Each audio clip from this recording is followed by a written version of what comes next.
اس کے ایمان کی گواہی دو، ان تمام ہی لوگوں کے لیے مان لی جائے جو اعتکاف، عبادت نیز نماز و ذکر کے ذریعے مسجد کی آباد کاری کرے، اس سے دلی لگاؤ یا مسجد کے ٹوٹے ہوئے حصے کی تعمیر اور اس کی شعار یعنی علامات کو قائم کرنے کی کوششوں وغیرہ کی وجہ سے مسجد سے چمٹے رہے۔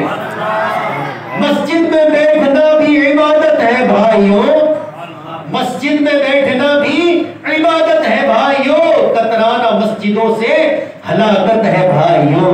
صلو علی الحبیب صلی اللہ علی محمد صلی اللہ علیہ وسلم۔ بیٹے اسلامی میں مسجدیں تو بند رہی، مسجد کی رونق کس سے ہے؟ کس سے؟ نمازیوں سے ہے۔ اور نمازیوں کے بارے میں فضیلت کیا آئی؟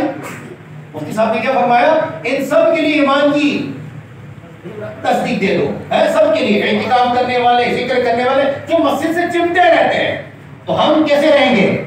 اب تک جو مسجد سے چمٹے نہیں رہتے تو ہم بھی چمٹے رہیں گے انشاءاللہ۔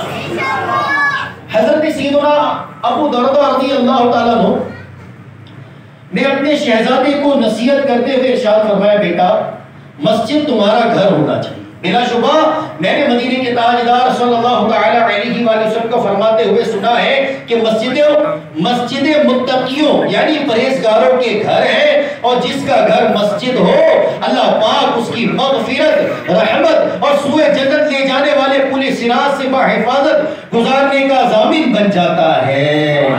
مسجد کو گھر بنانے سے ہرگز یہ مراد نہیں کہ وہاں رہائش اختیار کر لیں، بلکہ مراد یہ ہے کہ اتنی کثرت سے مسجد میں عبادت میں وقت گزاریں گے جیسے گھر میں وقت گزارتا ہے، یا مسجد میں اس کا دل ایسے لگے جیسے گھر میں لگتا ہے۔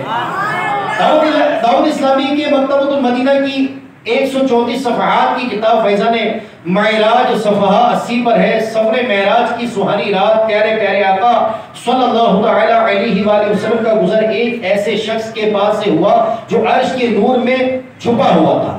آپ صلی اللہ تعالی علیہ وآلہ وسلم کو بتایا گیا یہ وہ شخص ہے کہ دنیا میں اس کی زبان ذکر الہی سے تر رہتی تھی، اس کا دل مسجدوں میں لگا رہتا تھا، اور یہ کبھی اپنے والدین کو برا کہے جانے یا ان کی بے عزتی کی جانے کا سبب